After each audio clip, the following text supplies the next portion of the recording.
केन्द्रीय पद्मरत्न प्रचार समितिको अनुरोधमा यहाँहरूले यति विशाल संख्यामा उपस्थित भइदिनु भएर हाम्रो मन राखिदिनु भएको छ।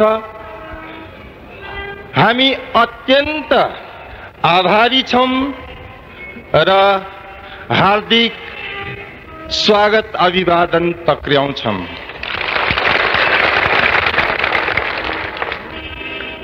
जनता विद्यमान व्यवस्थादेखि विक्षुब्ध छन् र उनीहरू परिवर्तन चाहन्छन्।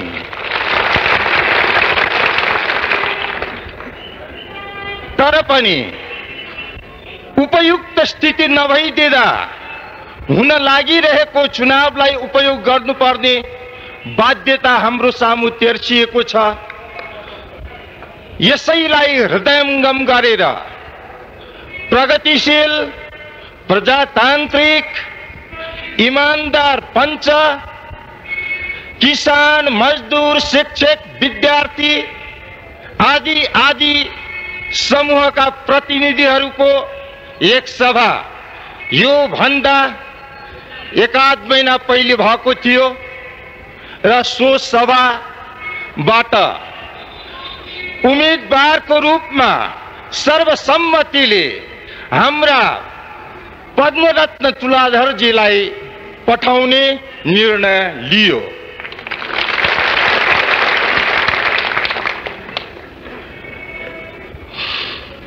पद्मरत्न तुलाधरजीलाई जीवनका धेरै पक्षहरूमा धेरै कोणबाट नजिकले हेर्ने अवसर मलाई मिलेको छ। पद्मरत्न तुलाधरज्यू पत्रकार हुनुहुन्छ, सिद्धहस्त साहित्यकार हुनुहुन्छ, सांस्कृतिक र राजनीतिक गतिविधिमा उनले आफूलाई समर्पित गर्नु भएको छ। उनीसँग यसरी रहँदा उनका यी क्रियाकलापबाट परिचित जो कोहीले पनि पद्मरत्नजीलाई एक ईमानदार, त्यागी, लगनशील र एक शालीन व्यक्तित्वको रूपमा पाएका छन्। तसर्थ उनी यो कामको निमित्त अर्थात् उम्मेदवार बन्नको निमित्त सर्वथा योग्य बन्नुभयो। यसरी हाम्रा प्रिय पद्मरत्न तुलाधरज्यू आज सदनमा गएर यहाँहरूको इच्छा अनुरूप केही गर्नको निमित्त तम्सिनु भएको छ। अब पद्मरत्न देखुन अपरिचित जो कोहीलाई पनि आज यो अवसर निश्चय मिल्नेछ। पद्मरत्नजी अब यहाँ उभिनु भएर आफूलाई पोख्नु हुनेछ। त्यसबाट उनी प्रति आफ्नो धारणा बनाउनु हुनेछ र विश्वास हुनेले उनीलाई मत दिएर विजयी बनाउनेछन् र अन्तमा फेरि एकपल्ट शान्तिपूर्वक उहाँको भाषण सुनिदिनु हुन आग्रह गर्दै र फेरि स्वागत अभिवादन टक्र्याउँछु। धन्यवाद।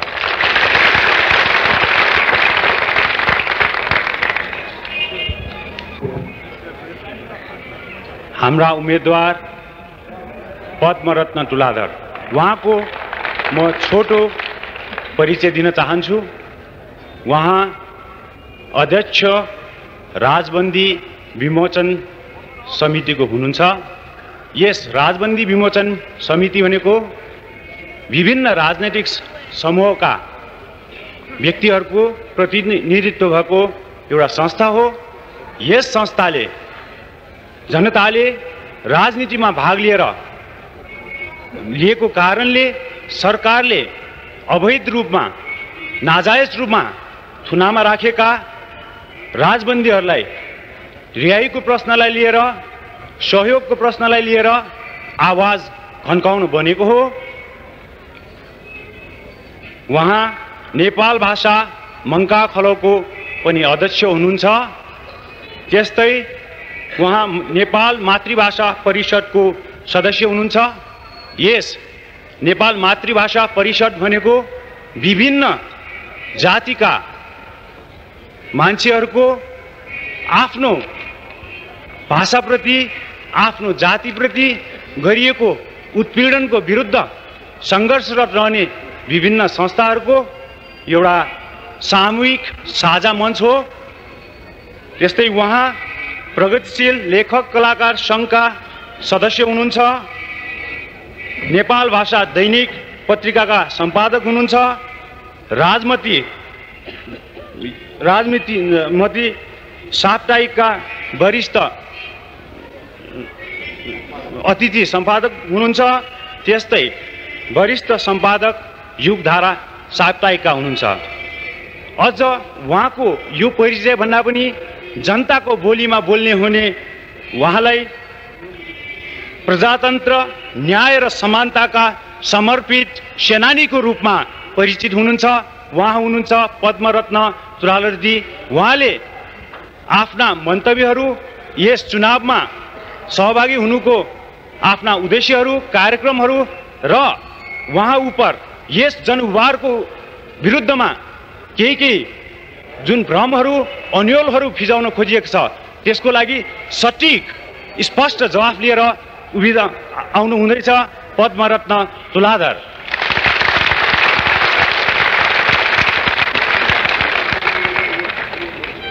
श्रद्धेय सभापति महोदय, आदरणीय सज्जनवृन्द तथा सज्जन मित्रहरू, यही वैशाख 29 गते हुन लागेको राष्ट्रिय पञ्चायतको चुनावमा काठमाडौँ जिल्लाबाट 2 सिटमध्ये 1 सिटमा हामी पनि चुनाव लड्दैछौँ। मैले जहाँसुकै पनि यही भनेर आएको छु कि हामी पनि चुनाव लड्दैछौँ। म पद्मरत्न चुनाव लडिराखेको होइन, हामी चुनाव लड्दैछौँ।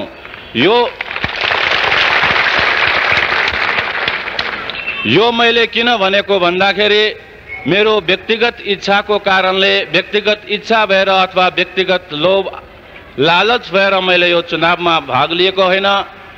केही महिना अघिदेखि नै यो चुनावमा हामीले पनि भाग लिनु पर्यो।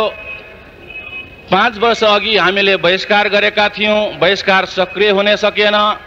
हामीले भोट खसाल्न गएका थिएनौँ, तैपनि चुनाव भयो र हाम्रो नाउँमा उनीहरूले भोट खसाले र हामीले नचाहेका मान्छेहरूले जितेर गए र उनीहरूले 5 वर्षसम्म भ्रष्टाचार गरे, 5 वर्षसम्म जनतामाथि अन्याय गरे, शोषण गरे।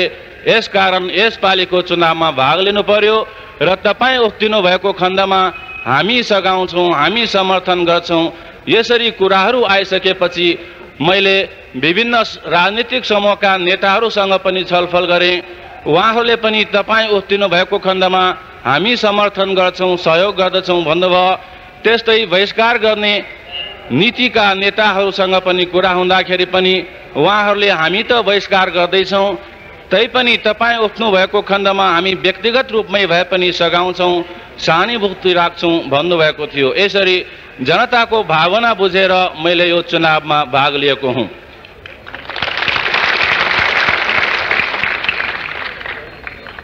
व्यक्तिगत रूपमै पनि मलाई के लागेको छ भन्दाखेरि यदि हामी सक्रिय बहिष्कारद्वारा अथवा सङ्घर्षद्वारा यो चुनावलाई रोक्न सक्दैनौँ भने निश्चितै रूपमा यो चुनावलाई जनताको पक्षमा उपयोग गरिनु पर्दछ। मलाई लागेको छ निश्चितै रूपमा आज हामी जनताको पक्षमा ठुल्ठुला सङ्घर्ष गर्न सक्दैनौँ भने निश्चितै रूपमा तत्काल हामी जे गर्न सक्छौँ त्यो जनताको अगाडि गरेर देखाउने बेला आएको छ। त्यसकारण एउटा सीमित उद्देश्य लिएर कि यो चुनावलाई जसरी हुन्छ त्यसरी जनताको पक्षमा उपयोग गर्ने यो सीमित उद्देश्य लिएर मैले यो चुनावमा भाग लिएको छु। अब चुनाव प्रचारको सिलसिलामा हामी गाउँहरू घुमिरहेछौँ। 42-43 गाउँ पञ्चायत पुगिसक्यौँ र नगरका धेरै टोलहरू पुगिसक्यौँ। त्यहाँ जनताको राय बुझ्दाखेरि पनि यसपालिको चुनावमा हामीले भाग लिनु पर्दछ र यसपालिको चुनावमा जनताका शत्रुहरूलाई हराउनु पर्दछ। त्यसकारण म अब यो चुनावमा भाग लिँदैछु त जनताको जनता विरोधीहरूलाई हराउने, जनताका मित्रहरूलाई जिताउने जनताले जुन अभियान सञ्चालन गरेको छ त्यो अभियानमा म भाग लिँदैछु। मैले कहीँ पनि कतै पनि गएर पद्मरथलाई भोट दिनुहोस् भनेर भोट मागेको छैन। यहाँ पनि म उपस्थित भएको छु त पद्मरथलाई भोट दिनुहोस् भन्नाको खातिर उपस्थित भएको होइन। जनताका शत्रुहरूलाई हराउँ र जनताका मित्रहरूलाई जिताउँ भने जनताको जुन अभियान छ, जनताको जुन अभियान छ त्यो अभियानमा भाग लिनुहोस्, भाग लिइदिनुहोस् भनेर आह्वान गर्न म उपस्थित भएको हुँ। र गाउँ गाउँका जनता अब आन्दोलित छन्, आक्रोशित छन्। गाउँका जनताले अब यो पञ्चायती चुनावमा जनताका शत्रुहरूलाई हराएर, अरू बेला हामीले हाम्रा शत्रुहरूलाई सजाय दिन नसके पनि 5 वर्षसम्म भ्रष्टाचार गरेर करोडपति बन्नेहरूलाई, जनताका दुश्मनहरूलाई अरू बेला हामीले सजाय दिन नसके पनि, अरू बेला हामी साधारण जनताले उनीहरूलाई सजाय दिन नसके पनि यो चुनावमा उनीहरूलाई हराएर त सजाय दिन सक्छौँ भनेर जनता ती भ्रष्टाचारीहरूलाई सजाय दिन तत्पर छन्। र उनीहरूको साथसाथै मैले यो चुनावमा भाग लिइदिएको छु। यो यसै कारण मलाई के लागेको छु भन्दाखेरि म व्यक्तिगत रूपमा यो चुनावमा लडिराखेको छैन, जनताको उम्मेदवारको रूपमा सायद म चुनाव लड्दैछु। यसरी म उत्साहित भएको छु र मैले जुन निर्णय गरेँ यो चुनावमा भाग लिनु पर्दछ त्यो निर्णय सायद जनताको निर्णय मैले ठानेको छु। हामी गाउँ गाउँ जाँदैछौँ। मैले यो चुनावमा उठ्नुको कारण म नेता बन्नको लागि होइन, जनताको केही सेवा गर्न सकिन्छ कि भन्ने आशाले मैले उम्मेदवार भएको हुँ। र जनतालाई गुरु मान्दै जनताबाट पाएको शिक्षा फेरि अन्यत्र गाउँमा अन्यत्र ठाउँमा गएर जनतालाई त्यही कुरा भन्दैछु। एउटा गाउँमा गएको थिएँ, त्यहाँ एउटा साधारण भेला भएको थियो। त्यो भेलामा गाउँका युवकहरू थिए, हामी थियौँ। र त्यहाँ एकजना बुढो बाले भन्नुभयो, हेर केटाहरू, यो गाउँमा तिमीहरू 95 जना गरिबका छोरा छौ भने यहाँ 5 जना मात्रै त्यस्ता छन् जसले हामीलाई शोषण गरिरहेछ, जसले अन्याय गरिरहेछ, जसले भ्रष्टाचार गरिरहेछ। त्यसकारण तिमीहरू 95 जना गरिबका छोराहरू एकजुट भएको खण्डमा, तिमीहरू उठेको खण्डमा तिमीहरूले चाहेको बेला ती 5 जनालाई सजाय दिन सक्छौ, गाउँबाट लखेट्न सक्छौ। त्यसकारण तिमीहरू उठ्नु पर्यो। जबसम्म तिमीहरू 95 जना गरिबका छोराहरू उठ्दैनौ यहाँ विकास पुग्ने छैन। जबसम्म तिमीहरू 95 जना गरिबका छोराहरू एकजुट हुने छैनन् त्यति बेलासम्म उनीहरूले तिमीमाथि अन्याय गर्नेछन्। त्यसकारण तिमीहरू उठ्नु नै यो समस्याको समाधान हुनेछ। त्यसकारण अब गाउँ गाउँ घुमेर हामी जनतामा यही कुरा भन्दैछौँ कि नेपालमा पनि 95% जनता गरिब छन्, शोषित छन्, पीडित छन् र 5% मात्र यहाँ भ्रष्टाचारी छन्, तस्करी गर्दछन्, शासन गर्दछन्, शोषण गर्दछन्। त्यसकारण हामी नेपाली जनता, गरिबका छोराहरू, शोषित पीडित 95 जनता आज उठ्यौँ भने अथवा भोलि उठ्यौँ भने निश्चितै रूपमा हामीले चाहेको बेला यहाँका 5% शोषकहरूलाई, यहाँका 5% शोषकहरूलाई, सामन्तहरूलाई, भ्रष्टाचारीहरूलाई, तस्करीहरूलाई हामी सजाय दिन सक्छौँ। त्यसकारण हामी जनता उठ्नु पर्यो। हामी जनता उठेको खण्डमा मात्रै हामीले आफ्नो देशलाई उठाउन सक्नेछौँ, हामीले आफ्नो जनतालाई मुक्ति दिलाउन सक्नेछौँ। यही आह्वान गर्दै मैले चुनावमा, यो चुनावी अभियानमा भाग लिँदैछु। यो हामीलाई चुनावको बेला दिएको एउटा अवसर हो। त्यसकारण यो अवसरलाई हामी यसरी उपयोग गर्दैछौँ कि जनता अत्यन्तै दुःख पाएका छन्, जनता शोषित छन्, पीडित छन्। त्यसकारण हामी जनता उठ्नु पर्यो। हामी जनताले पनि अब राजनीतिमा भाग लिनु पर्यो। यो आह्वान गर्दै हामी गाउँ घुम्दैछौँ, नगर घुम्दैछौँ। जनताले राजनीतिमा भाग लिनुको अर्थ खालि कुनै राजनैतिक पार्टीको सदस्य हुनु मात्रै होइन। जनताले राजनीतिमा भाग लिनुको अर्थ खालि जुलुस निकाल्नु र हडतालमा भाग लिनु मात्रै होइन, झन्डा बोक्नु र नारा फलाक्नु मात्रै होइन। जनताले राजनीतिमा भाग लिनु भनेको आफ्नो देशको अवस्थाबारे छलफल गर्नु हो, जनताको समस्याबारे छलफल गर्नु हो। हाम्रो देशमा विकास भइरहेछैन भने किन विकास भइरहेछैन त्यो बारे जान्नु हो। यहाँ 5%ले हामी माथि शोषण गरिरहेछ, दमन गरिरहेछ भने त्यो किन गरिरहेछ यो बारे छलफल गर्नु जनताले राजनीतिमा भाग लिनु हो। अहिले पनि हामी नेपाली जनता चुप लागेर बस्यौँ, हामीलाई राजनीतिसँग मतलब छैन भनेर बस्यौँ, हामी व्यवस्था गरेर बस्यौँ कि पञ्चहरूले भ्रष्टाचार गरे गरोस्, मूर्ति चोरे चोरोस्, राष्ट्रिय पञ्चायतका सदस्यहरूले लाखौं करोडौंको तस्करी गरे गरोस् भनेर हामी चुप लागेर बस्यौँ भने फेरि पनि उनीहरूले हामीमाथि अन्याय गर्नेछन्, फेरि पनि हाम्रो देशमा यिनीहरूले ठुल्ठुला दुर्दशा ल्याउनेछन्, हाम्रो राष्ट्रलाई कमजोर पार्नेछन्। त्यसकारण अब हामी चुप लागेर बस्नु भएन, अब हामी पनि उठ्नु पर्यो। त्यसकारण जनताले राजनीतिमा भाग लिनु पर्यो। यो कुरा गाउँ गाउँ पुर्याउँदै हामीले यो चुनावी अवसरलाई उपयोग गर्दैछौँ।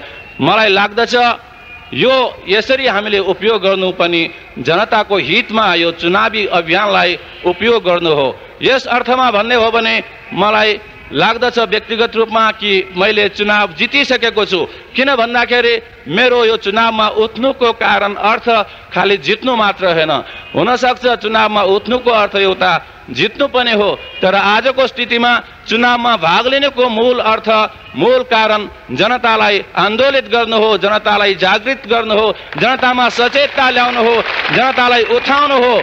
जनता जबसम्म उठ्दैनन् तबसम्म यो देशको दुर्गति हुँदै जानेछ। त्यसकारण जनता उठ्नु पर्यो। यही अभियानमा भाग लिँदै मैले यो चुनावमा उम्मेदवार भइदिएको हुँ। हामीले जनता सामु गएर अब भन्दैछौँ कि देशमा धेरै ठुल्ठुला सङ्कटहरू आइसकेका छन्। यो पञ्चायती व्यवस्था भनिएको छ, तर हामी कतै व्यवस्था देख्दैनौँ। जता हेरौँ अव्यवस्था छ, अव्यवस्था छ। सरकारी कार्यालय गए पनि अव्यवस्था छ, अदालत गए पनि अव्यवस्था, संस्थान गए पनि अव्यवस्था, शिक्षा क्षेत्रमा अव्यवस्था छ, कृषि क्षेत्रमा अव्यवस्था, उद्योगमा अव्यवस्था।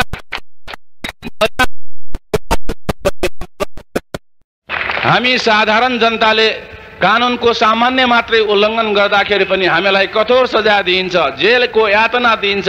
तर यो सरकारले आफैले बनाएको कानुनको उल्लङ्घन गर्दाखेरि यसलाई कसले सजाय दिने?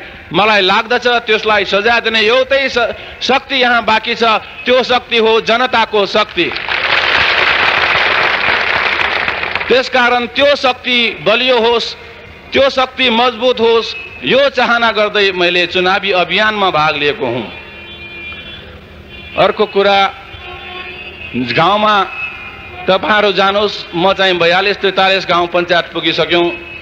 गाउँका जनताको गुनासो छ कि 25 वर्षको दौरानमा यहाँ पानी पुगेको छैन, 25 वर्षको दौरानमा यहाँ एउटा पुलसम्म बनेको छैन, 25 वर्षको दौरानमा यहाँ एउटा प्राथमिक विद्यालयसम्म बनेको छैन, 25 वर्षको दौरानमा यहाँ बाटो बनेको छैन। त्यसकारण जनता चाहन्छन् कि यो व्यवस्थामा आमूल परिवर्तन होस् र तुरन्त अथवा चाँडोभन्दा चाँडो जनताका स्थानीय विकास निर्माणका मागहरू पुरा होस्।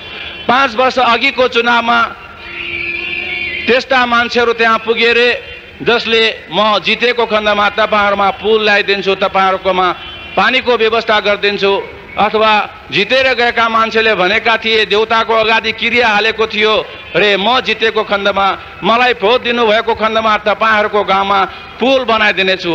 तर 5 वर्षको दौरानमा त्यो मान्छे फेरि गाउँ पुगेन, 5 वर्षको दौरानमा त्यो मान्छेले फेरि जनताको अनुहार हेर्न गएन र अहिलेसम्म त्यहाँ पुल बनेको छैन।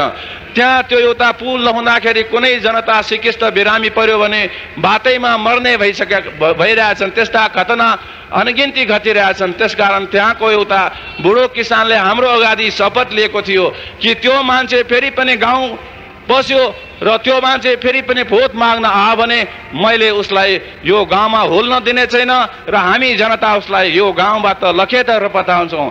त्यो कि बुढो किसान बाले भन्नुभयो कि कसैले पैसा लिएर त्यो मान्छेलाई फेरि पनि गाउँमा हुल्याउँछ भने म गर्दन काट्दिन्छु, उसलाई हुल्न दिने छैन।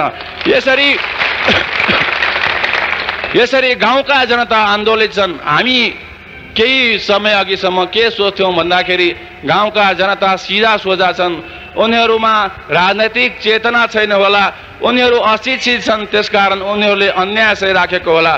तर त्यो वास्तविक रूपमा गलत कुरो थियो। गाउँका जनता आन्दोलित छन्, आक्रोशित छन्, उनीहरूलाई थाहा छ यो व्यवस्था प्रजातान्त्रिक होइन र उनीहरू चाहिरहेछन् कि यो देशमा आमूल परिवर्तन होस्।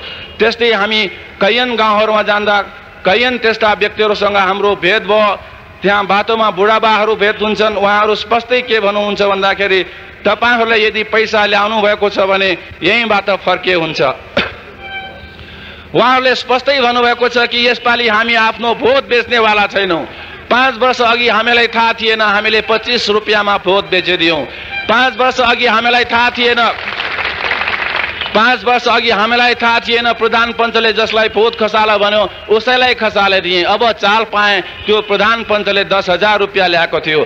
त्यसकारण यसपालि हामी आफ्नो भोट बेच्दैनौँ र यसपालि हामीलाई जनताका हामी स्वविवेकले भोट खसाल्छौँ र स्वविवेकले जनताका शत्रुहरूलाई हराउँछौँ। यो दृढताका साथ नेपाली जनता चुनावमा भाग लिँदैछन् र यही दृढता लिएर म जनताको उम्मेदवारको रूपमा चुनावमा भाग लिँदैछु। हाम्रो देशको अवस्था मैले जति जानेको छु त्योभन्दा बढी गाउँका जनताले जानेका छन्, नगरका जनताले जानेका छन्। हाम्रो नेपाली नागरिकहरूको दुर्दशा कस्तो के काम भइरहेछ त्यो पनि तपाईलाई मलाई भन्दा बढी थाहा होला। तापनि केही कुरा म के यहाँ उल्लेख गर्न चाहन्छु भन्दाखेरि हाम्रा नेपाली चेली बेटीहरू बेचिएका छन्। बम्बईका कोठीहरूमा हजारौं नेपाली नारीहरू मुर्दा भएर बाँचिरहेछन्। अथवा हाम्रा नेपालीहरू मेघालयबाट धपाइएका छन्, आसामबाट धपाइएका छन्।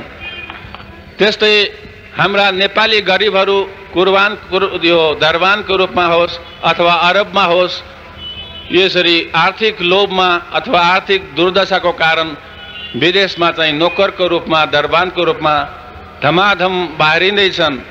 एकातिर यहाँ हाम्रो बेरोजगारको समस्या छ, हाम्रा युवकहरूले काम पाइरहेका छैनन्, शिक्षित वर्गहरू बेरोजगार छन्।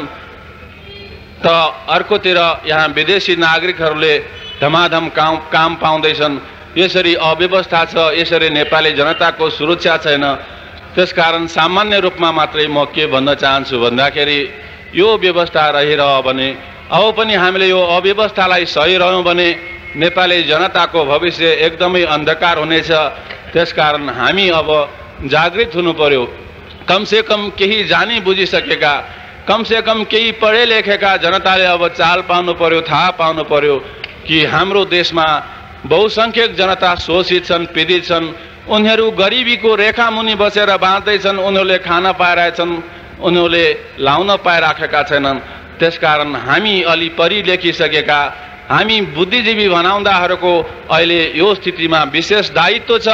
यो दायित्वलाई हामी एकजुट भएर पुरा गरौँ। जनता के चाहिरहेछ भन्दाखेरि कम्युनिस्ट होस्, काङ्ग्रेस होस् अथवा असल खालका पञ्चहरू होस्, ती जम्मै मिलेर यो व्यवस्थालाई हटाइदिउन्। गाउँका जनताहरू चाहँदैछन् कि नेताहरू गाउँमा पसोस्, नेताहरू गाउँमा राजनीति ल्याओस्, नेताहरू गाउँको समस्या बुझ्न आओस्। यो मन्त्रीहरू त आएन, यो सरकारका मान्छेहरू त आएन, किन नेताहरू पनि आउँदैनन्? यो जनताको गुनासो छ, त्यो गुनासो पोख्न म यहाँ उभिएको हुँ। त्यसकारण तपाईहरू गाउँ गइदिनुहोस्। यो नेपाल गाउँले भरिएको देश हो। जबसम्म गाउँको विकास हुँदैन तबसम्म देशको विकास हुँदैन। त्यसकारण गाउँ जाउँ हामी र गाउँका जनतालाई सचेत तुल्याउँ। गाउँका तत्काल समाधान हुनुपर्ने समस्याहरूको लागि, जस्तो पानीको समस्या छ, काठमाडौँ जिल्लाभित्रकै 6-7 गाउँमा गाउँ पञ्चायतहरूमा पानीका समस्या छन्। कुनै कुनै गाउँमा एक गाग्री पानी दिनको लागि 2 घण्टा हिँड्नु पर्दछ। एउटा गाउँमा हिजो मात्रै हामी नैकाप गाउँमा पुगेका थियौँ। त्यहाँ एक ठाउँमा 10-20 जना महिलाहरू हुर्र आएर मलाई भन्नुभयो, उहाँले हामीलाई अरू केही चाहिँदैन, हामीलाई पानी भए पुग्छ। ती महिलाहरूले धेरै ठुलो कुराको केही माग गर्नु भएन। उहाँले हामीलाई प्रजातन्त्र चाहियो पनि भन्नु भएन, हामीलाई यो गाउँमा ठुल्ठुलो स्कुल चाहियो पनि भन्नु भएन, यहाँ बाटो बनाइयोस् पनि भन्नु भएन। उहाँहरूले केवल यही माग राख्नुभयो कि हाम्रो पानीको समस्या समाधान होस्। त्यसकारण यो सरकारले त्यहाँ गाउँमा पानीको समस्या समाधान गर्दैन भने हामी जनता अब लाग्नु पर्यो कि त्यहाँ गाउँमा पानीको समस्या समाधान गरौँ।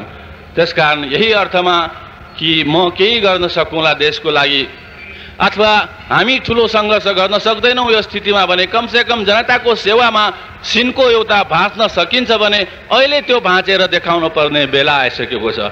त्यसकारण एउटा सिन्को भाँच्ने अर्थमा म यो चुनावमा भाग लिँदैछु। एउटा सिन्को पनि भाँच्न सकिन्छ भने भाँच्ने बेला आइसकेको छ। त्यसकारण म एउटा सिन्को भाँच्न यो चुनावमा भाग लिइराखेको छु। त्यस्तै जनता के चाहन्छन् भन्दाखेरि मैले यदि चुनाव जितेको खण्डमा उहाँहरूको गाउँमा बाटो बनाइदिनु पर्दछ, उहाँहरूको गाउँमा स्कुल बनाइदिनु पर्दछ, उहाँहरूको गाउँमा चाहिँ पानीको व्यवस्था गरिदिनु पर्छ, उहाँहरूको गाउँमा बाटो पिच गरिदिनु पर्दछ, अथवा किसानहरू भन्छन् हाम्रो मलखादको समस्या गरिदिनु पर्दछ, केटाहरू भन्छन् हामीले पढ्न पाउनु पर्दछ, हाम्रो गाउँमा प्राथमिक विद्यालय मात्रै छ त्यसलाई माध्यमिक विद्यालय बनाइदियोस्। यसरी मैले यस्तो जिम्मेदारी बोकेको जस्तो मलाई लागेको छ जुन जिम्मेदारी निश्चितै रूपमा म एक्लैले निभाउन सक्ने जिम्मेदारी होइन। त्यसकारण त्यो जिम्मेदारी हामी सबै मिलेको खण्डमा निश्चितै रूपमा हामी बोक्न सक्छौँ। त्यसको लागि हामी जनता उठ्नु पर्यो, त्यसको लागि हामी जनता तयार हुनु पर्यो।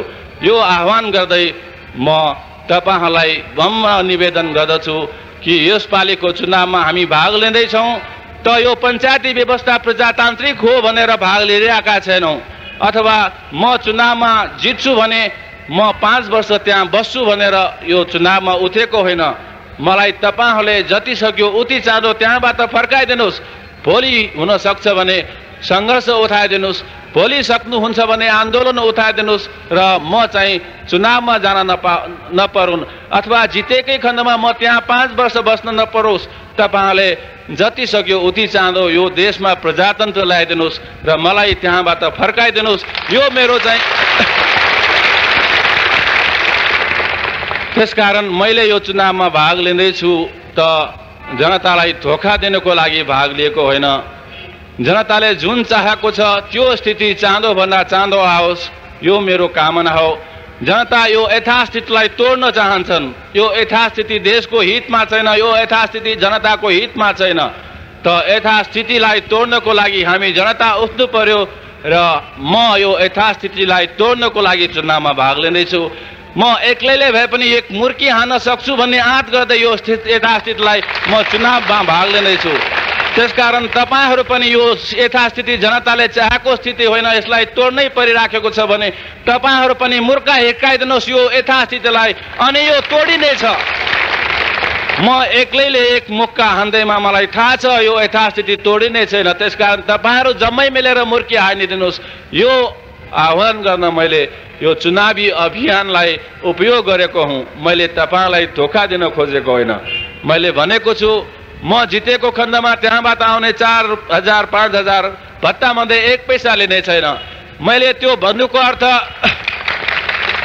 मैले त्यसरी प्रतिज्ञा गर्नुको अर्थ म धनीको छोरो भएर होइन, म पनि मध्यम वर्गको छोरो हुँ, मेरो पनि आर्थिक समस्या छ। मैले त्यो भन्नुको कारण हो जनतामा यो सिद्ध गर्न कि नेपालमा अझ पनि यस्ता सपुतहरू बाँकी छन्, यस्ता छोराहरू बाँकी छन् कि जहाँ गए पनि जस्तो ठाउँमा पुगे पनि निस्वार्थ रूपमा उसले सेवा गर्नेछ। मेरो केही व्यक्तिगत स्वार्थ छैन यो चुनावमा भाग लिनुमा। त्यसकारण म साबित गरेर देखाउन चाहन्छु कि म निस्वार्थ छु। त्यसै कारण मैले घोषणा गरेको हुँ कि म 1 पैसा भत्ताको रूपमा लिन्न। त्यस्तै यहाँ विश्वासको ठुलो सङ्कट मैले पाएको छु। जहाँ गए पनि यही सङ्कट छ, विश्वासको सङ्कट। जनताले कसैले कसैलाई पत्याइरहेको छैन, कसैले कसैलाई पत्याउन सक्ने, विश्वास गर्न सक्ने स्थिति छैन। किन भन्दाखेरि 5 वर्षको अघिको चुनावमा जितेर गएका मान्छेहरूले जनताको सेवा गरिदिएनन्, उनीहरूले भ्रष्टाचार गरिदिए। जनताको विकासको लागि, गाउँको विकासको लागि 1 पैसा पठाइदिएनन्, उनले करोडौं रुपियाँ भ्रष्टाचार गरेर सिधाइदिए। त्यसकारण जनता पत्याउँदैनन् कि यो चुनावमा फेरि कोही जित्छन् र गाउँ फर्कन्छन्, कोही यो चुनावमा जित्छ र फेरि ऊ चाहिँ भ्रष्टाचारी हुँदैनन्। त्यसकारण जनतामा विश्वासको ठुलो सङ्कट छ। यो सङ्कटबाट हामी पार हुन सकेनौँ भने भोलि जनता निराश हुनेछन् कि जनताको सेवामा समर्पित यहाँ कोही मान्छे रहेनछन्। त्यसकारण यो सङ्कटलाई पार गर्नको लागि मैले इमान्दारी साथ त्यहाँ काम गर्नेछु भनेर प्रतिज्ञा गरेको छु कि मैले त्यहाँ 1 पैसा भत्ता लिने छैन, 1 पैसा भ्रष्टाचार गर्ने छैन। तर जबसम्म हामी विश्वास जनतालाई दिलाउन सक्यौँ भने, आज मैले जनतालाई विश्वास दिलाउन सक्यौँ भने, अथवा 75 जिल्लामध्ये कमसेकम 10 जनाले जनतालाई विश्वास दिलाउन सक्यो भने कि अब पनि यहाँ इमान्दार मान्छेहरू छन्, त्यति बेला मलाई मात्र होइन जनताका अन्य छोराहरूलाई पनि जनताले विश्वास गर्नेछन्। र त्यस्तो अवस्थामा हामी जनता बीच गएर विश्वासका साथ हामी जनताका लागि समर्पित हुन सक्नेछौँ। अहिले जस्तो सुकै समर्पित भएर गए पनि जनताले तुरन्तै विश्वास गर्ने स्थिति छैन। यो विश्वासको सङ्कट कसले ल्याएको भन्दाखेरि यही पञ्चायती व्यवस्थाले ल्याएको हो, यही पञ्चायती अव्यवस्थाले ल्याएको हो, यही भ्रष्ट पञ्चहरूले ल्याइदिएको हो। त्यसकारण यो स्थिति ज्यादै नाजुकको स्थिति भइसकेको छ। त्यसकारण यो स्थितिबाट पार हौँ, यही इच्छा लिएर मैले चुनावमा भाग लिएको। मैले साप्ताहिक विमर्शमा अथवा अन्य पत्रिकामा पनि के भनेको छु भन्दाखेरि मैले आफ्नो आस्था बदलेको छैन। कोही जनता के भन्छन् अथवा कोही साथीहरू के भन्छन् भन्दाखेरि तपाईँले त्यहाँ जानु हुँदैन, तपाईँ बदनाम हुनुहुनेछ, तपाईँ पञ्च बन्नुहुनेछ। त्यसकारण मैले भनेको थिएँ मैले आफ्नो आस्था बदलेको छैन। अहिले पनि म बहुदलवादी हुँ र बहुदलवादी भएरै म बाँच्ने छु, जिउने छु। बहुदलवादी हुनुको अर्थ कुनै राजनीतिक पार्टीको सदस्य हुनु होइन। म कुनै पार्टीको सदस्य होइन र नेपाली जनताले बहुदलको पक्षमा मतदान गरेको थियो भने त्यसको अर्थ पनि 20 लाख जनताले हामी कुनै पार्टीको सदस्य भनेको होइन। जनताले बहुदलको पक्षमा मत दिएको थियो भने त्यसको अर्थ थियो नेपाली जनताले राजनैतिक अधिकार पाउनु पर्दछ, नेपाली जनताले आफ्नो सिद्धान्त अनुसार, विश्वास अनुसार, आस्था अनुसार संगठन गर्ने अधिकार पाउनु पर्दछ भनेर मत दिएको थियो। त्यसकारण म पनि त्यसै सिद्धान्तको पक्षपाती छु कि नेपाली जनताले राजनैतिक अधिकार पाउनु पर्दछ, नेपाली जनताले आफ्नो आस्था अनुसारको राजनीतिक संगठन पाउनु पर्दछ। यो आवाज म माथि गएर पनि बुलन्द गर्नेछु र अहिले पनि मैले आस्था बदलेको छैन, पछि पनि बदल्ने छैन। यो विश्वास दिलाउँदै जनतालाई कि म अहिले पनि बहुदलवादी छु, म अहिले पनि प्रजातन्त्रको पक्षमा छु, म अहिले पनि जनताको पक्षमा छु र जितेकै खण्डमा मत पनि म जनताको पक्षमा उभिने छु। यो विश्वास दिलाउँदै मैले यो चुनावमा उम्मेदवार भइदिएको हुँ। त्यस्तै केही साथीहरूले के भन्नुभएको थियो भन्दाखेरि यो चुनावमा भाग लिनु हुँदैन, तपाईं जस्तो मान्छेले यो चुनावमा भाग लिनु हुँदैन, किनभने यो पञ्चायती व्यवस्था प्रजातान्त्रिक व्यवस्था होइन। त्यसकारण यो व्यवस्थामा धान्धली हुन्छ। जनताले जतिसुकै तपाईँलाई मत दिए पनि, जनताले जतिसुकै चाहे पनि तपाईँ हार्नुहुनेछ अथवा उनीहरूले हराउनेछन् धान्धली गरेर र सरकारले अथवा भूमिगत गिरोहले यो चुनावमा धान्धली गरेर आफ्ना मान्छेहरूलाई जिताउनेछन्। त्यसकारण यो चुनावमा भाग लिनु हुँदैन। मेरो विचारमा यस्तो कुरा हामीले जनतामा पुर्याउनु हुँदैन। यस्तो कुरा जनतामा पुर्याउँ भने जनता निराश हुनेछन्, हतोत्साही हुनेछन् कि जनताले चाहँदै पनि कोही मान्छे हार्छ भने जनताले कहिल्यै पनि आफूले चाहे अनुसारको स्थिति ल्याउन सक्ने छैन। जनता एकजुट भएको खण्डमा पनि प्रजातन्त्र ल्याउन सक्ने छैन, जनता एकजुट भएको खण्डमा पनि देशलाई उठाउन सक्ने छैन। त्यसकारण यस्तो विचार हामीले जनतामा पुर्याउनु हुन्न। मैले त जनतामा गएर के भनेको छु भन्दाखेरि निश्चितै रूपमा सरकारले आफ्नो मान्छेलाई जिताउनको लागि यहाँ अनेक किसिमका षड्यन्त्र रच्नेछन्, अनेक किसिमका धान्धली गर्नेछन्। तैपनि जनताले चाहेको खण्डमा आफ्नो मान्छेलाई जिताउन सक्छन्, जनताले चाहेको खण्डमा जनताका शत्रुहरूलाई हराउन सक्छन्। र हामी एउटा उदाहरण जनतामा पेश गर्दैछौँ कि फिलिपिन्स भन्ने देशमा त्यहाँका तानाशाह मार्कोसले 20 वर्षसम्म जनतालाई शासन गरेका थिए, शोषण गरेका थिए, अन्याय गरेका थिए, अत्याचार दमन गरेका थिए र यसपालि पनि धान्धलीद्वारा चुनाव जित्छु भनेर उसले राष्ट्रपति पदको चुनावको घोषणा गरे र नतिजा पनि उसले एक पक्षमा घोषणा गरे कि म यति लाखले चुनाव जितेँ र उसले राष्ट्रपति पदको शपथ ग्रहण पनि गरे। तर जब फिलिपिन्सका जनताले चाल पाए कि यो बदमासले धान्धली गरेको थियो, जब फिलिपिन्सका जनताले चाल पाए कि हामीले चुन्ने खोजेको मान्छे त श्रीमती अक्विनो थियो र यो कसरी जित्यो, त्यसकारण यसले धान्धली गरेको, त्यसबेला त्यस्तो कुरा चाल पाइसकेपछि फिलिपिन्सका जनता उठे, फिलिपिन्सका जनताले सङ्घर्ष गरे, गोलीको अगाडि पनि हटेनन्, ट्याङ्कको अगाडि पनि दतेर रहे र फिलिपिन्सका जनताले विजय हासिल गरे र त्यो जनताको शत्रु मार्कोसलाई कठोरभन्दा कठोर सजाय दिए र वो आखिरमा अमेरिका भाग्नु पर्यो। यदि फिलिपिन्सका जनता बहादुर हुन सक्छन् भने नेपाली जनता मात्र किन बहादुर हुन सक्दैनन्? यदि फिलिपिन्सका जनता साहसी हुन सक्छन् भने नेपाली जनता मात्र किन साहसी हुन सक्दैनन्? त्यसकारण यो विश्वास लिएर म चुनाव लड्दैछु कि जनताले चाहेको खण्डमा कुनै पनि बेला कुनै पनि हालतमा आफ्नो मान्छेलाई जिताउन सक्छन् र आफ्नो मित्रलाई जिताउन सक्छन् र आफ्नो शत्रुलाई हराउन सक्छन्।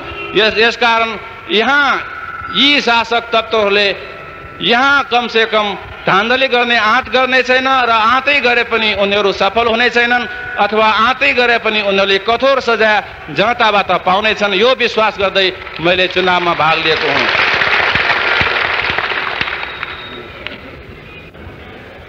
अर्को कुरा, हाम्रा विरोधीहरूले अर्थात् जनताका विरोधीहरूले मेरो विरुद्ध केही ठाउँमा गएर केही गाउँमा गएर के प्रचार गरेको रहेछ भन्दाखेरि यो पद्मरत्न भन्ने मान्छे साम्प्रदायिक हो, त्यसकारण यसलाई भोट दिनुहुन्न।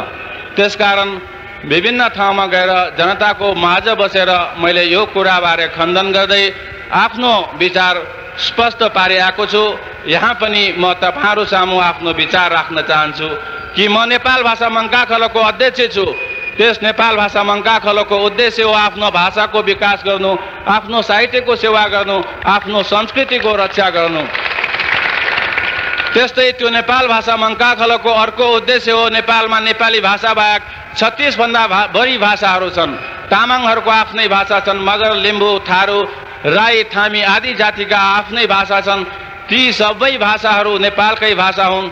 ती जम्मै भाषाहरू नेपाली जनताकै भाषा हुन्। त्यसकारण ती भाषाहरूको संरक्षण गरिनु पर्दछ। ती भाषाहरूको विकासको लागि राज्यबाट समान अवसर दिनु पर्दछ भन्ने नेपाल भाषा मङ्काखलोको उद्देश्य हो। मेरो पनि त्यही उद्देश्य हो, त्यही विचार हो। त्यसकारण हामी नेपाली भाषाका विरोधी होइनौँ, तामाङ भाषाका विरोधी होइनौँ, गुरुङ भाषाका विरोधी होइनौँ। हामी जति आफ्नो मातृभाषाको माया गर्दछौँ, सम्मान गर्दछौँ, त्यति नै नेपाली भाषाको पनि सम्मान गर्दछौँ, तामाङ भाषाको पनि सम्मान गर्दछौँ। त्यसकारण हामी कुनै पनि अर्थमा साम्प्रदायिक होइनौँ। यदि पद्मरत्न साम्प्रदायिक हो भने मलाई तपाईहरुले हराउनु पर्दछ यो चुनावमा।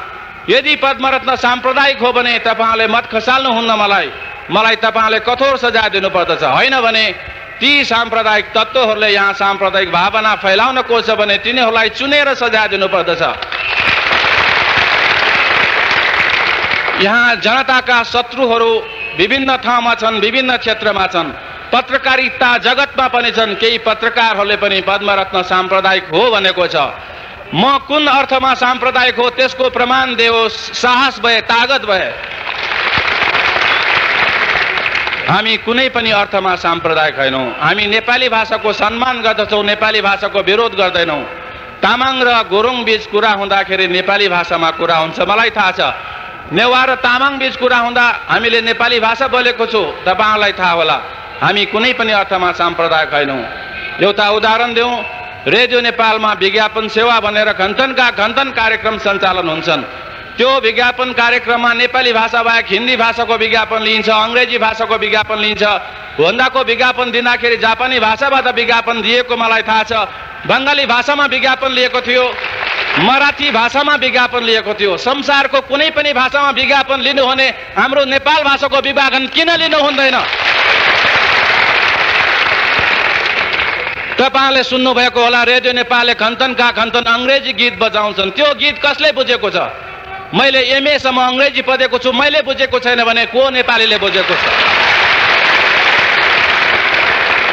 त्यो अङ्ग्रेजी गीतको कार्यक्रम कसको लागि? त्यहाँ अङ्ग्रेजी गीत बजाइराखेको छ। तर तामाङ भाषाबाट उनीहरू 2 वटा गीत बजाउँदैनन्, गुरुङ भाषाबाट 2 वटा गीत बजाउँदैनन्, मैथिली भाषाबाट 2 वटा गीत बजाउँदैन भने साम्प्रदायिक को हो? म भन्दछु साम्प्रदायिक रेडियो नेपाल हो, साम्प्रदायिक श्री 5 को सरकार हो। त्यसकारण हामी नेपाली जनता साम्प्रदायिक होइनौँ। नेपाली जनताका शत्रुहरू साम्प्रदायिक छन्। यहाँ कसैले साम्प्रदायिक भावना जगाउँछ, यहाँ कसैले यो चुनावको अभियानमा पद्मरत्नको पद्मरथलाई हराउनको लागि साम्प्रदायिक नारा दिन्छ, साम्प्रदायिक भावना फैलाउँछ भने ती तत्त्वहरू नेपाली जनताका शत्रु हुन्, देशद्रोही हुन्। त्यसकारण आज यो पञ्चायत व्यवस्था बोलोस्, सरकार बोलोस् कि पद्मरत्न साम्प्रदायिक हो कि होइन, पत्रकारहरू बोलोस् कि पद्मरत्न साम्प्रदायिक हो कि होइन, होइन भने यो साम्प्रदायिक भावना फैलाउन खोज्ने तत्त्वहरू देशका दुश्मन हुन्, उनीहरूलाई निर्मूल पार्नु छ। म पद्मरत्न त्यही तत्त्वलाई निर्मूल पार्न चुनाव उठ्दैछु।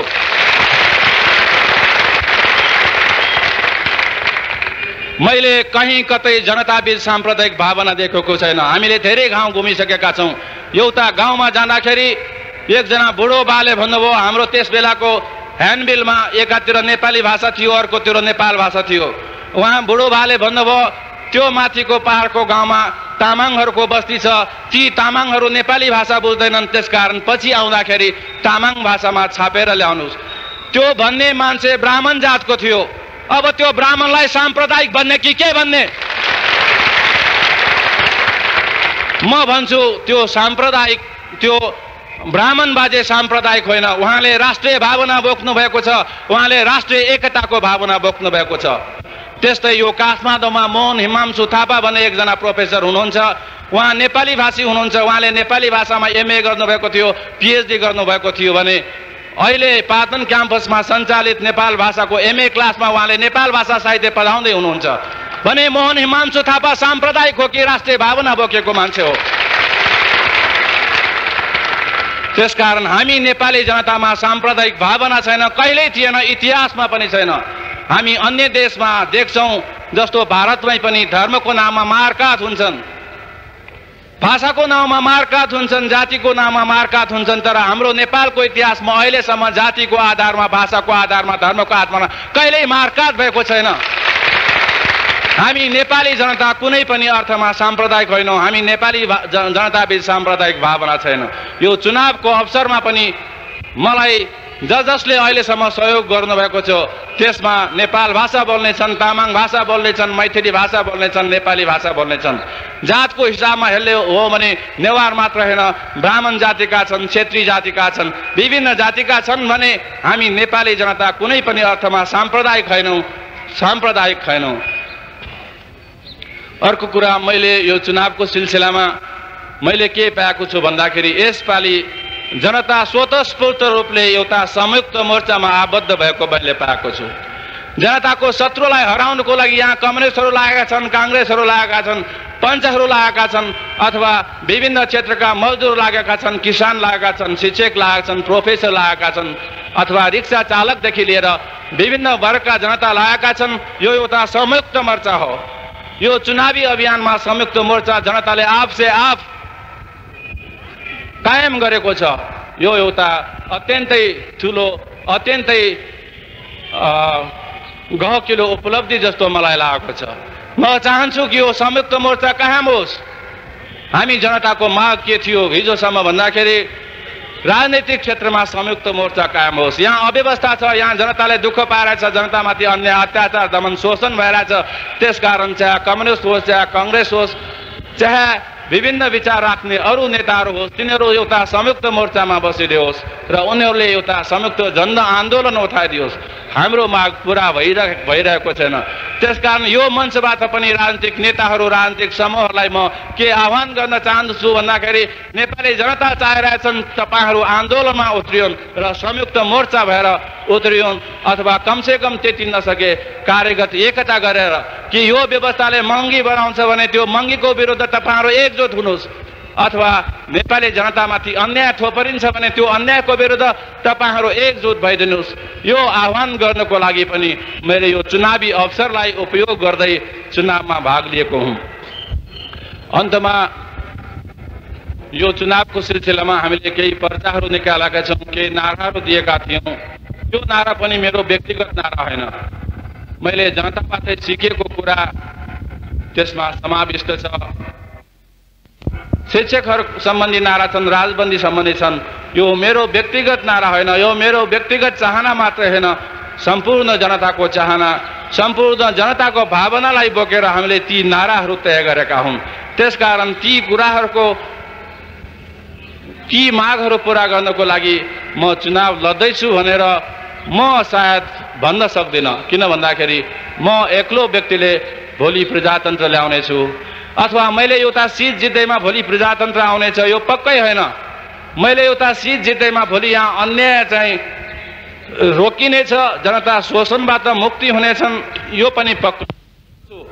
जनतामाथि अन्याय नहोस्, जनतामाथि शोषण नहोस्, भ्रष्टाचार तुरन्त रोकियोस्, अबदेखि एक पैसा भ्रष्टाचार गर्न नपाओस् भनेर म ठुलो ठुलो स्वरमा कराउन सकौँला।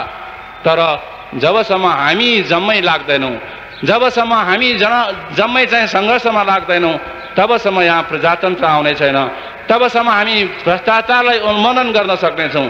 त्यसकारण जनता भ्रममा नपरोस् भनेर मैले ठाउँ गाउँमा भनेको छु कि मैले एउटा सिट जित्दैमा तपाईँहरूको गाउँमा पानी पुग्ने होइन, तपाईँहरूको गाउँमा बाटो बन्ने होइन, तपाईँहरूसँगै मिलेर म काम गर्नेछु, म फेरि गाउँ फर्कनेछु, तपाईँहरूको समस्या बुझ्नेछु र प्राथमिकताको आधारमा कुन समस्या समाधान हुनुपर्दछ त्यो कुरा लिएर म माथि जानेछु। मैले कुरा राख्दाखेरि पनि उनीहरूले मान्दिएन भने म फेरि गाउँ फर्कनेछु र तपाईँहरूसँग हस्ताक्षर सङ्कलनको लागि आह्वान गर्नेछु। त्यो लिएर फेरि म माथि पुग्नेछु र पनि मेरो कुरा सुनेन भने म फेरि गाउँ फर्कनेछु र तपाईँहरू एउटा डेलिगेसन बनाउनुहोस्, त्यो लिएर म फेरि माथि जानेछु। यसरी संवैधानिक रूपमा हामी काम गर्न सक्छौँ र त्यसरी पनि कुरा सुनिएन भने जनताको समक्ष एउटै उपाय बाँकी हुनेछ, त्यो हो जुलुस निकाल्नु, हडताल गर्नु। त्यसकारण यहाँ पनि कसैलाई भ्रम नहोस्, म पद्मरत्न भन्ने व्यक्ति एउटा यस्तो कार्यक्रम लिएर चुनाव लड्दैछ कि जुन कार्यक्रम अन्तर्गत भोलि प्रजातन्त्र आउनेछ, भोलि जनताले दुःख पाउने छैनन्, त्यो पक्कै पनि होइन। हामीले त्यहाँ 10 जना मान्छे पठाउन सक्यौँ भने पनि, 20 जना मान्छे पठाउन सक्यौँ 75 जिल्लाबाट भने पनि यहाँ प्रजातन्त्र आउने होइन। हामीले त जनताको आवाज मात्रै त्यहाँ पुर्याइदिने हो।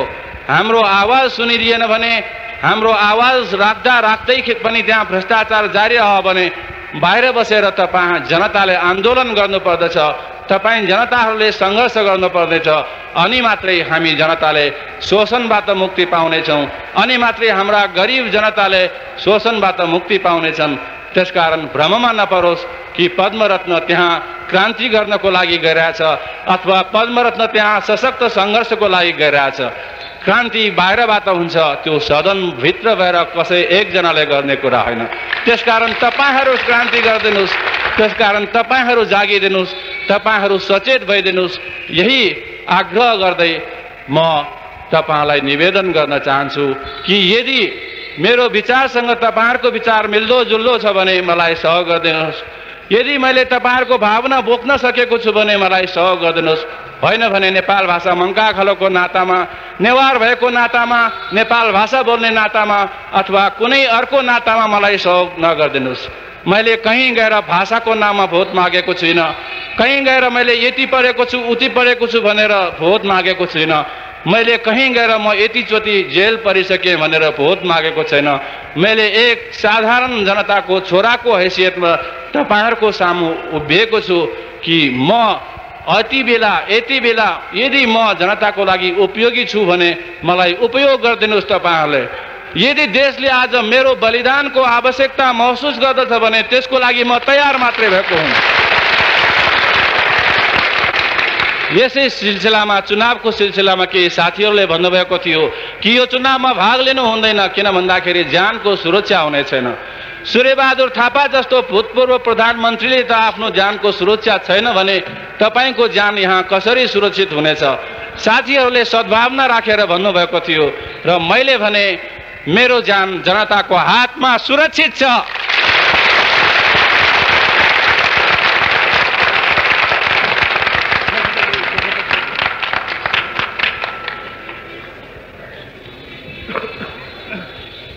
हाम्रा उम्मेदवार पद्मरत्न तुलारुजुबाट आफ्ना सारगर्भित भाषण सुन्नुभयो। उहाँको उद्गार भ्रष्ट पञ्चहरूलाई हराऊ, जनताका उम्मेदवारलाई जिताउँ भन्ने जुन भाषण छ, जुन नारा छ, यसले देशका जनतामा एउटा विभाजन ल्याइदिएको छ। भ्रष्ट पञ्चहरू एकमुठी भ्रष्ट पञ्चले अलग्याएर जनपक्षीय प्रजातान्त्रिक र इमान्दार खालका पञ्चहरूलाई एक ठाउँमा बसेर संयुक्त मोर्चाको सम्भावनाहरूको निर्माण गरिदिएको छ।